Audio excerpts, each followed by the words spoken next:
In this video, I'm just going to introduce you to what's meant by aggregate supply factors. So we're talking about aggregate supply represents the total volume of goods and services that producers are prepared to produce in the economy. So basically, the aggregate supply is looking at our PPF. On our PPF, it's when we're in the at our PPF or at our physical limit.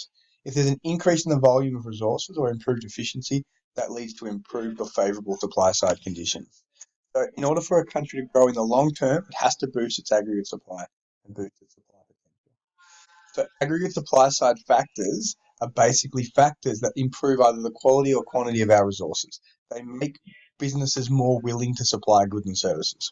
So we're looking at things that, look at this bottom paragraph, factors that boost the quantity or quality of natural labour or capital resources.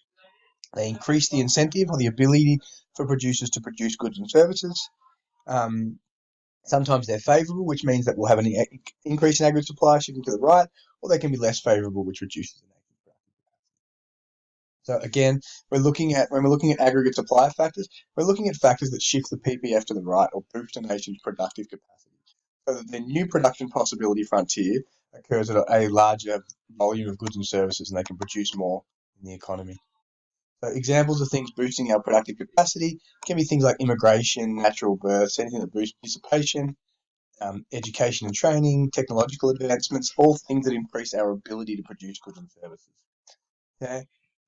So basically what it's saying is if we boost our productive capacity from this graph, that will allow for longer and faster growth. It allows for a sustainable and stronger growth without inflation. Because what we're able to do is we're able to meet any extra demand by producing more goods and services. Our supply potential has increased as well. Okay, so in terms of you're looking at a country like China, China's been able to grow really fast because they've been able to boost their productive capacity really quickly. And they've done that through increasing participation, so having more women in the workforce, moving towards private enterprise, so firms are more productive because they've got a greater profit motive, investing in infrastructure and education, free trade. So what that means is there's increased competition, which encourages them to be more productive, and increasing foreign investment. So they've allowed other countries to invest in their country, which have given them access to more capital and more money, which they can use to grow their economy as well. So China's been able to grow their productive capacity or their supply potential at a really fast rate. So they've basically been able to increase their supply potential by about 8 to 10% per year, which is through infrastructure and education and policy to promote efficiency, which has allowed them to achieve strong, sustainable growth.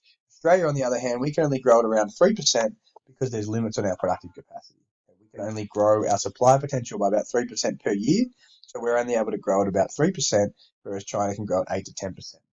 Other countries can only grow even slower because their supply potential grows at an even slower rate. Yeah.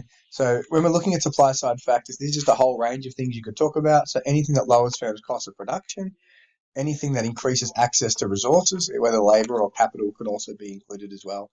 So increased participation, reduced strikes, immigration, access to technology, mineral discoveries, they're all things that are going to boost the nation's productive capacity. Okay, so essentially we can boost our productive capacity by boosting natural resources. So that can occur because of like mineral discoveries of gold or iron ore, or developing our land resources. So by basically getting more fertile crops or finding ways to extract resources quicker. We can develop our labour resources through things like immigration, natural births, increasing the pension age, all things that are going to either increase participation or population. So getting more adults involved in the workplace. Education and training is another key way which we boost our labour resources. And anything that's going to boost labour productivity will allow us to boost supply potential as well. So if we're able to boost our supply potential, we can achieve sustainable growth. And then with capital resources, essentially investing in new technology, investing in new transportation, infrastructure, machinery, all of that stuff will allow us to grow our productive capacity as well, and increase the quantity and quality of our resources. Thank you.